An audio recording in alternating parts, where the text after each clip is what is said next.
went into New Jersey and found their winning ways in a 26-7 victory over the New York Giants. Well, everybody, welcome to the Cardinals Rewind.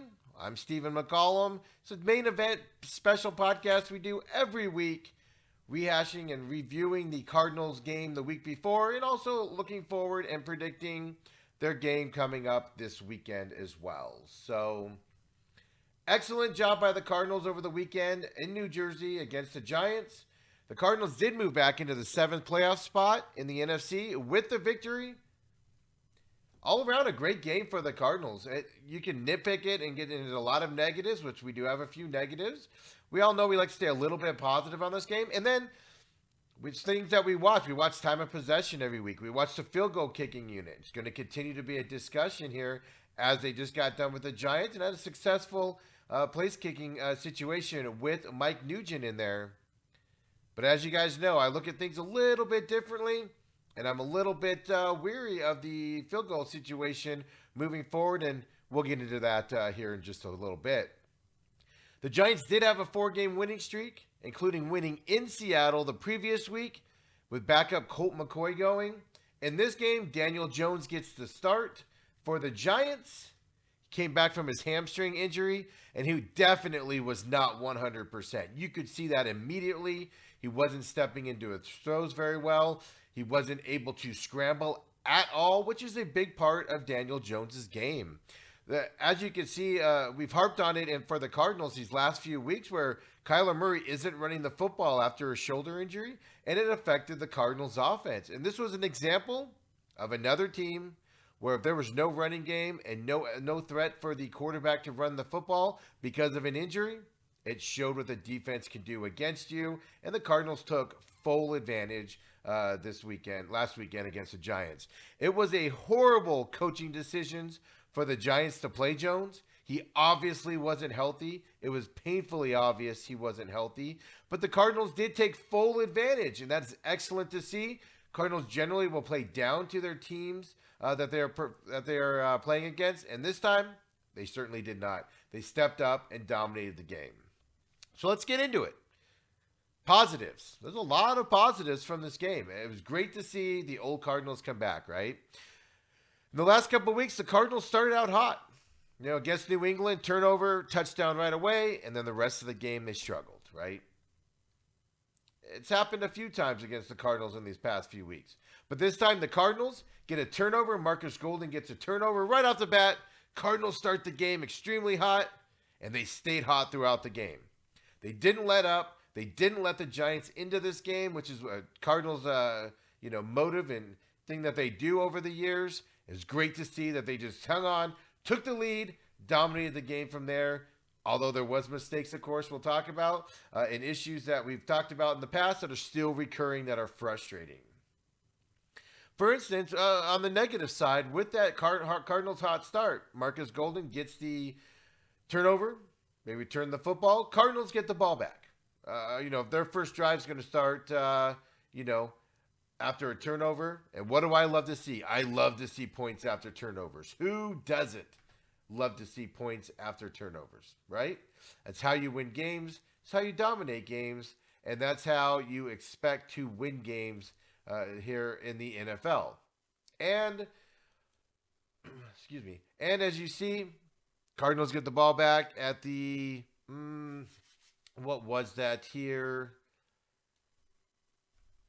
Basically, I'm sorry, I don't have my notes here. I screw this up as we go here. Cardinals get the ball back as the fumble is at the 50-yard line. Daniel Jones was sacked. As I said, just had a hard time holding the ball. Both teams had a hard time holding the ball, and we'll get into that. So Cardinals get the ball back, drive down the field, 3-yard run, 5-yard pass, run for no gain. They're at the New York Giants 9. We've talked about this before, where the Cardinals, excellent field goal position. They get the ball down to 3rd and 1, right? What do the Cardinals do on 3rd and 1? In the middle of games or in the middle of the field, they convert them. 4th and 1, they convert them. We've talked about this in the past where they're down. They get it down to the 3rd and goal at the New York Giants 1. Drake runs off left guard, run for no gain, which leaves 4th and 1 at the Giants 1. This time, instead of trying to running it, the Cardinals passed the football. Turnover on downs, incomplete pass. So right off the bat, they get the turnover, get down to the 1 yard line, can't convert on 3rd and 4th and 1. In high pressure situations, in goal line situations, continues to be a struggle for this offense. One thing I will say, Kyler Murray did get under center in this situation, which he has not done before. So they're obviously trying to figure it out, which is a good thing to see. It wasn't the same old try to pound it with Kenyon Drake up the middle. They did try to throw the football. They did try to, run it up the middle, but then they did try to throw it on the 1. But we need to see these improvements on 3rd and 4th and 1 in these high pressure and goal line situations. So that's the negative on that side, right? But both Cardinals weren't hurt by it. They give the ball back to the Giants, force a 3 and out on the defense. Cardinals get the ball back, go down, and this was the first field goal for Mike Nugent. 34-yard field goal, 3-0 Cardinals here in the first quarter. Cardinals defense was on fire. Another positive, Cardinals dominated the trenches on both sides of the ball. Offensive line dominated the Giants' defensive line. Cardinals' defensive line dominated the Giants' offensive line all game long. The Cardinals dictated to the Giants what they were going to do. Normally, as Cardinals fans, as you know, Cardinals kind of take what the other team does and they try to adjust to it. The Cardinals said, this is our game plan. We're going to execute it. And they went after it and they did execute it and they dominated those lines. They were able to do what the Cardinals wanted to do offensively and defensively. And it was great to see them do that finally. Huge positive for the defense this weekend. You all know all don't live under a rock, right? Hassan Reddick, franchise record, 5 sacks on the weekend. Fantastic weekend by him. He was able to get back there, even got a couple strip sacks as well. They were able to recover them, but the Giants were at least. But what a weekend. What a game for Hassan Reddick. So 5 sacks, 2 tackles for losses. Huge. Drake Kirkpatrick had 4 tackles. Patrick Peterson, 2 tackles and 1 assist. Marcus Golden, of course, I said had 1 sack. Dennis Gardak had 2 sacks, 2 tackles for losses with those sacks. Devin Kennard had a tackle for loss. I mean, just an overwhelming, dominating performance by the Cardinals defense. Specifically, Hassan Reddick, got to give him his props. You don't see 5 sacks at all, obviously, since that was a franchise record. You got to take advantage of it. And it's great to see that they finally have found, it was a high draft pick for the Cardinals several years ago. It was good to see they finally figured out how to play him in the defense, right? Before they had his hand down. Now he's playing in the up position, and he's getting back there. He had a few games there where he struggled the last few weeks. I went back and looked at it because he's been kind of non-existent back there. He did play well early in the season. He did struggle for a few games in the past, but he came back with a vengeance last week. It was great to see. Another thing the Cardinals defense did was they forced Giants turnovers. They set the tone for the game in that first drive with Marcus Golden's sack and forced fumble by Jones. But not only that, the Cardinals forced 5 fumbles by the Giants overall. 4 were done by the Giants' 2 QBs. 3 by Daniel Jones, 1 by Colt McCoy. 1 lost by Colt McCoy and 1 lost by Daniel Jones. So 2 lost total. Hit these guys, make them fumble the football. Even if you don't recover it, it sends a tone, sends a message to them. Quarterbacks don't like being hit. Fantastic job by the defense, forcing Giants turnovers and also fumbles and making them recover them for huge losses. Fantastic. We talked about this before numerous times. This offense goes as Kyler Murray goes. If Kyler Murray can threaten to run the football and runs it, it is a game changer, and this offense opens up and does things that nobody can stop. And you saw it this weekend. We saw it obviously at the beginning of the year after he got hurt in that Seattle game. We didn't see it much of these last few games here, but he ran the ball. 13 carries, 47 yards. Not huge yardage on his carries, but what it does is it forces the defense as another threat for him to get out there and run.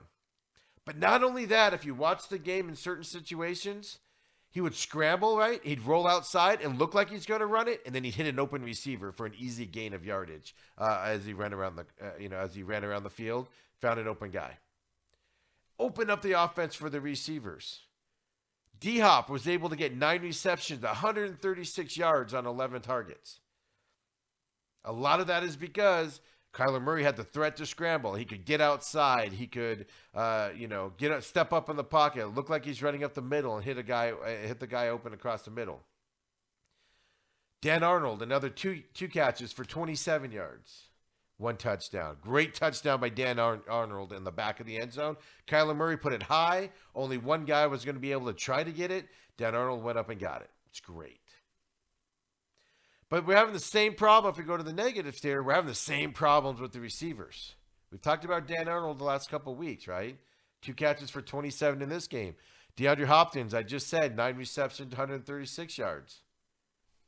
Nobody else. Chase Edmonds, another running back, 4 catches, 21 yards. Max Williams, the other tight end, 2 catches, 17 yards. Christian Kirk, 3 catches, 14 yards on 4 targets. Larry, 2 catches for 10 yards on 3 targets. Where's the other receivers at? They're nowhere to be found these last several weeks. Nowhere at all. It's amazing where they've disappeared to. And you can't rely on DeAndre Hopkins. 9 catches, 136 yards. Fantastic. We need some other guys to open up here as well. We're going to get into the amount of catching by the number of throws for the Cardinals here in a minute. I'm impressed with what they've done this week. Another thing we talk about, besides that, the offense opens up when Kyler Murray is a threat to run. Not if he runs, but if he just gets outside, scrambles, opens up the offense for everybody. And we've ran into some issues lately where field goals were missed that should be made. He's got the distance, and Zane Gonzalez, he's out this game for a back injury, right? So they brought up Mike Nugent from the practice squad. And field goals weren't an issue this week. 4 for 4 on field goals. We're going to delve into this a little bit. As we go a little bit farther. It's great. We don't have to worry about the field goals, but they were all within 37 yards. And we all know, as you've been listening to this podcast, you're educated enough to know that the Cardinals do not leave short field goals for place kickers or for field goal unit guys to hit. Not at all. Not what they do. And, at the end of the half, I caused some controversy by tweeting out here. They were able to line up, no time left on the clock. Mike Nugent was lined up to kick a 55-yard field goal. Can he make the distance? 38-yard field goal kicker. Generally, they struggle to make long kicks. You lose some of that distance as you get older.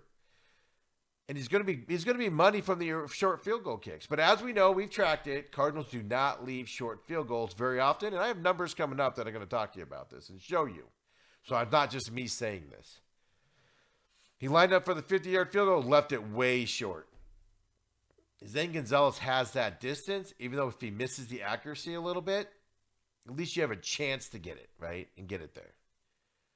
But luckily, the Cardinals, there was a penalty on the Cardinals that brought that field goal back, and then they had to run a play. No more attempts on that. But so that field goal kick did not count for Mike Nugent. But I'm a little worried about the distance on this because of what the Cardinals leave. We'll talk about that a little bit more here in just a few minutes when we get through the positive and negatives from last week. But it was nice to see. You didn't have to worry about the field goals from those close ranges. It's great to see a little bit. The Cardinals offense, 35 pass attempts in the game, right? About average for the Cardinals on there, but this is how balanced they were. Total of 43 rushing attempts in the game. And I say total because they had a lot of rushers, right? Obviously, Kyler Murray ran the ball, a little bit. Kenyon Drake ran the ball 23 times for 80 yards. Chase Edmonds had 7 carries for 32 yards. But they threw the ball 35 times. They got that lead, 43 rushing attempts as well. So they're able to take the air out of the ball, get the time of possession on their side. And, of course, we always track time of possession here for the Cardinals as well. We'll get into that here in just a few. The Cardinals defense held the Giants offense to 10 total first downs. 10 first downs by the Giants offense. 0 were via penalties. So that means the Giants got 10 first downs the whole game, passing the ball and running the ball. Great job by the defense. I cannot say enough about this defense going in there last weekend and winning this game. The Cardinals defense held the Giants to only 159 net yards on offense. 159 total yards for the Giants against the Cardinals defense. That's amazing right there. Basically, they did nothing all game long. 10 first downs, 159 total net yards, 78 rushing yards, 81 passing yards. Cardinals held that offense to pretty much nothing. Except for the one drive where the Giants did go down and drive. They kind of opened it up a little bit, drove down the field. But other than that, at the beginning of the third quarter, no less, when the Cardinals had a big lead, I can't say enough about this defense and how well they played.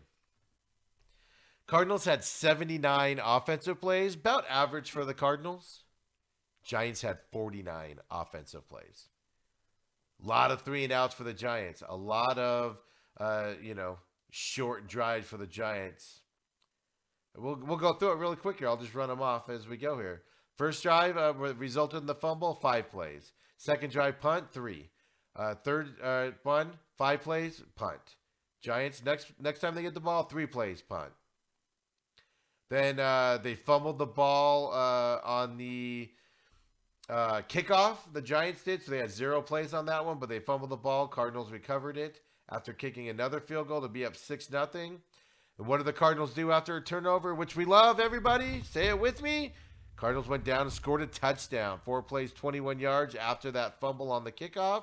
Special teams was great in this game as well. But then the next one, next Giants offensive play, 6 plays. Then the next one, 3 plays. Then, of course, the end of the half. Second half came along. Giants had 7 plays, 75 yards. That was that touchdown drive that they had. So 7 plays. Remember that. Giants, next one, 3 plays, punt. Next one, 3 plays, punt. Next one, 6 plays, punt. 5 plays, fumble at the end of the fourth quarter there. So the biggest drive the Giants had was 7 whole plays. And they went the distance to score their only touchdown, right? 75 yards. Of course, some of that was a 39-yard pass to Golden Tate. That was a nice throw and catch there. They had a 16-yard run on that drive. You gave up 1 bad drive in the third quarter for the Cardinals defense. Fantastic drive. They were out there. And let's just get to it real quick before we get to the last negative. Time of possession. Cardinals, 37 minutes, 53 seconds. Giants, 22 minutes and 7 seconds. We just went through it. If you're only on the field for 3, 4, or 5 plays, you're not going to have the ball very long. Your defense is going to be out there too long. We've seen it the opposite side where the Cardinals have been this way. This week, the Cardinals were on the right side of this. Fantastic job. Kyler Murray was 24 of 35, 244 yards, 1 touchdown, 0 interceptions, which, of course, we like to see. However, let's talk about the elephant in the room, so to speak, right? Cardinals fumbled the ball 3 times. Sure, they got him back, but they still put the ball on the ground. And 2 of them were by Kenyon Drake in that third quarter when they were just running down the clock. You don't want to see that. One was by Murray where he got, I believe he got hit in the pocket and fumbled it, but they did recover that. So they didn't lose any fumbles, but 3 fumbles like that, especially the 2 by Drake, where he's running it up the middle, picked up some yardage, and just put the ball on the ground. You don't want to see that, especially when you're winning a game. You don't want to see it at all, but especially when you're winning the game and you are, trying to milk down the clock. You need to get some ball control here. It was amazing how many fumbles happened in this game, both on the Giants side as well. They had, 5 I said? Cardinals had 3. That's 8. So I couldn't find too many negatives in this game. I mean, special teams played well. They had that kickoff return fumble that they recovered. Field goal unit was good in this one, under 37 yards. Cardinals scored after turnovers, except for that first one, which, like I said, the negative is they can't convert on that 3rd and 4th and 1. A lot of times in high-pressure situations, meaning end-of-game situations, and then also in goal line. We need to see those improvements. But like I said, I will give them credit. They lined Kyler Murray up under center a couple times. So they're working on it. They're trying to figure out a way to convert on those 3rd and 1 and 4th and 1s. Not a lot to think about. But here's the unknown from the game that I want to talk about here for just a couple minutes. Field goal kicking, right? We've been over it. I understand going to Mike Nugent, 1,000% on there. When I talk about this, people go, oh, you want to stay with Zane? He's missing all these kicks. All right, he missed some kicks. Cardinals don't leave short field goals. Let me give you guys some numbers here on what we're dealing with. We've talked about it. We've tracked it all year long in the Cardinals podcast here. This Cardinals Rewind podcast has tracked, and I've said it weeks ago, probably week 3 or 4. I said, man, the Cardinals are leaving 47, 48, 52-yard field goals for their field goal kickers. They need to get the ball in closer. This game, they did it. 4 field goals under 37 yards for Mike Nugent. Fantastic. That's what we want to see. Cardinals need to continue doing that and moving the ball. So was it a byproduct of they were able to, did they call the game different because Mike Nugent can't kick the long field goals? Or was it just that they were able to take advantage of the Giants and dominate this game that they got closer? But my worry is Cardinals are going to leave some 47, 48, 50-yard field goals for Nugent to hit because he's playing again this weekend against the Eagles. He might not be able to get them there. He missed a 55-yarder that was short. I mean, that's a long field goal. But you've got to be able to make a 49, 50-yarder if you're a field goal kicker in this league. Which is why Zane's not out of a job right now. Why he's out with a back injury. Is he wasn't making those kicks. But at least he could get them there.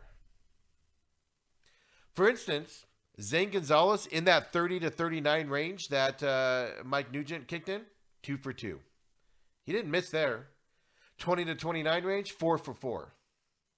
6 field goals within 40 yards the Cardinals had at the first 13 weeks of the season.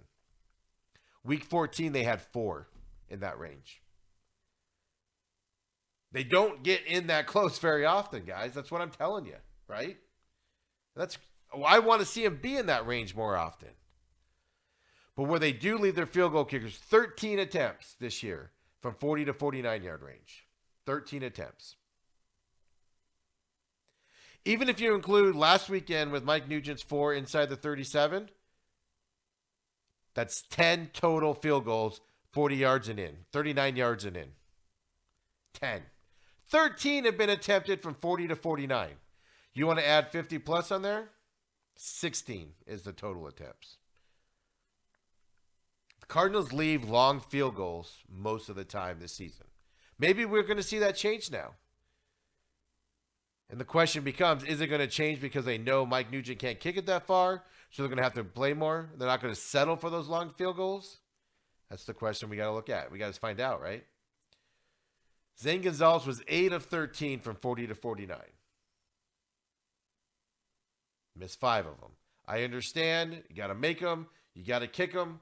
He had the distance. And he lost some high-pressure situations.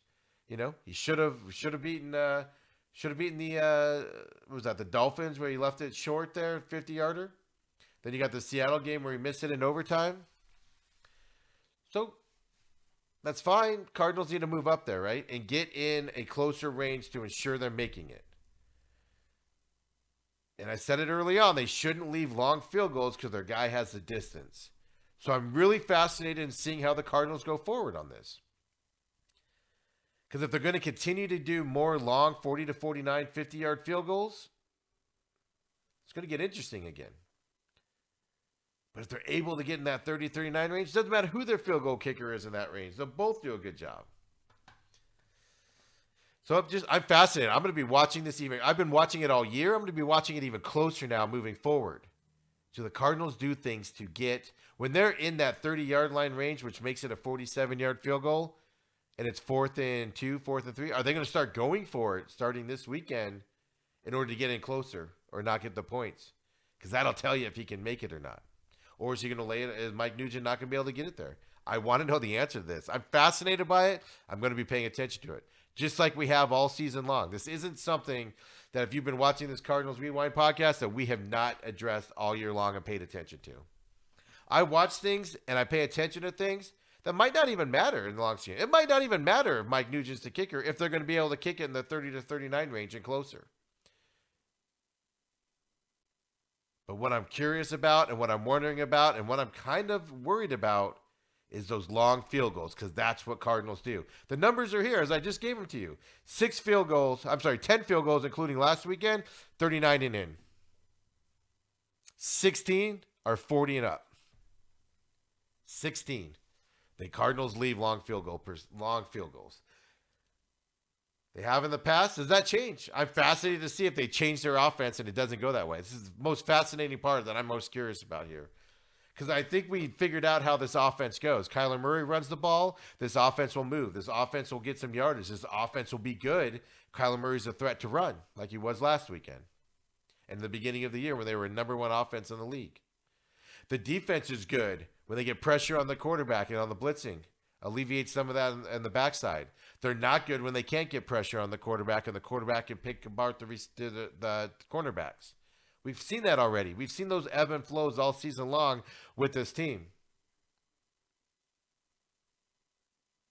Question I got. So now watching a game, we're able to tell pretty early on, okay, Kyler's not running the football. It's going to be one of those games. Doesn't mean they can't win them. It just means it's going to be a close, tight game. If he's running the football and everything, hey, Cardinals are going to be in this. This is going to be an exciting game to watch. On defense, they're getting 3 and outs early. All right, Cardinals defense is getting out early. There's going to be a dominating defensive performance. They're going to be in this game. The Cardinals go out there and they let a team drive down the field on them immediately and continue to do so every drive. Okay, Cardinals are going to have to score a lot on this game. But this field goal thing now is the new wrinkle that I'm curious to watch on. Cardinals like to win the games late. I mean, the Giants, they dominated the game and won by a lot.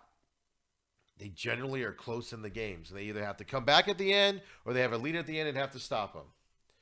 Field goal unit's been big for this Cardinals team. The reason why people are upset with Zane and want him cut is because he was missing those high-pressure kicks from long distances to win the games.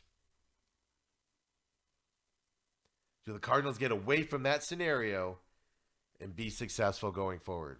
I'm not putting this all on the field goal unit, and I'm not putting it all on the offense either. It's kind of a combination of both. I'm fascinated to watch it. Can't wait to watch it, actually. See what happens. So this week, next up, Cardinals, week 15. They're in the 7th playoff spot. Need to keep winning. Another easy game in terms of record and on the, scoreboard, I guess you could say. Doesn't mean it's going to be an easy game where the Cardinals can sleep this one off and struggle in this game. They need to come out and do what they did last week against the Giants. They need to come out and dominate this game early. Rookie quarterback in there, second start, Jalen Hurts. Get in there. Surprise him. Confuse him.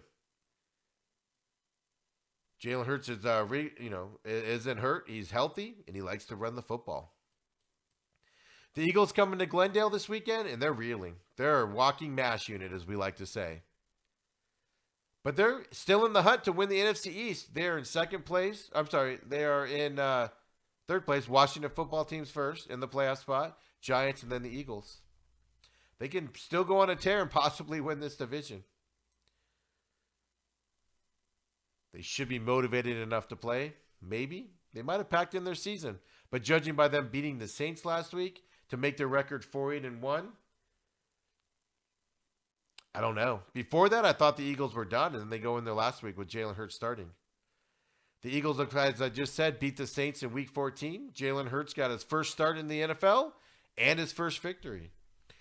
The Eagles, of course, benched Carson Wentz in Week 13, and they announced this week that Hurts will start against the Cardinals.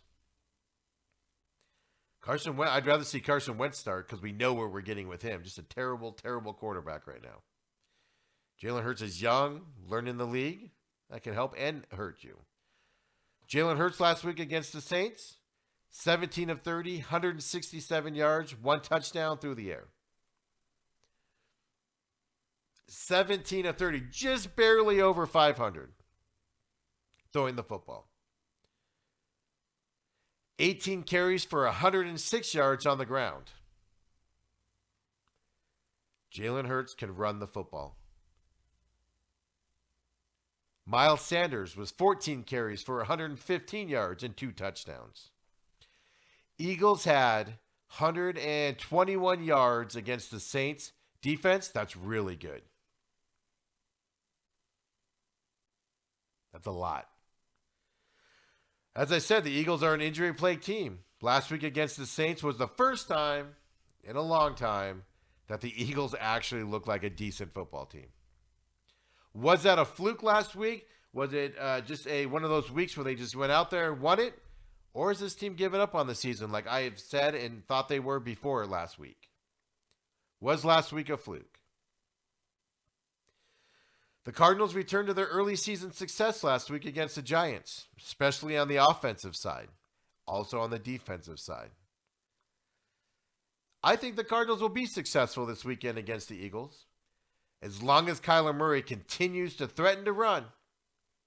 He doesn't necessarily have to run. If he gets outside or starts up the middle and he can find an open receiver, fantastic. It's going to open up the offense for the Cardinals. I need to see more receivers getting involved besides DeAndre Hopkins and even Dan Arnold. We need Larry. We need Kirk. Let's step up, boys. Go. The Eagles won't be able to keep up with the Cardinals' offense in terms of points. If the Cardinals run, if Kyler Murray runs the ball, and this offense runs like it did last week in the Giants and early in the season, Eagles won't be able to keep up and score as many points. Also, I expect the Cardinals defense to keep Jalen Hurts in the pocket and force him to throw. That is the key to the game for the Cardinals defense. Keep Jalen Hurts in the pocket. Don't let him scramble. Stop the running game. Make Jalen Hurts win the game with his own arm. Can he do it? We don't know. I don't think he can, but let's see if he can. They're going to be running a lot of blitz packages on him. They're going to be running a lot of weird coverages he hasn't seen before as a rookie. Confuse him a little bit. Get turnovers.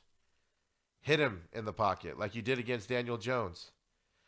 Get him to throw footballs into tight windows and break them up. Intercept them. If the Cardinals keep the running game in check, this will be an easy victory for the Cardinals. I think last week was a fluke for the Eagles. Saints were primed for a loss. Taysom Hill isn't a NFL quarterback, I don't think. At least right now he's not. The interesting thing last week was that Saints defense. They were a good defense, and they did not show up. Was it confusion because they didn't know how to game plan for Jalen Hurts and he surprised them? Or was it just overlooking them? So I predict the Cardinals will win this game 26-17 over the Eagles this weekend here in Glendale. Cardinals will improve their record on the positive side, secure that 7th playoff seed, and they could even move up here in the next couple of weeks with 2 hard games coming up. They have San Francisco and then the Rams coming up. Cardinals need to win this game to stay in that spot. And the 2 teams chasing them, Minnesota and the Bears behind them, 1 game behind them, are playing each other. One of those teams is going to get knocked out this weekend. They're going to be 2 games back. And the other one will be right behind the Cardinals. It's an important game for the Cardinals to win. It's a winnable game.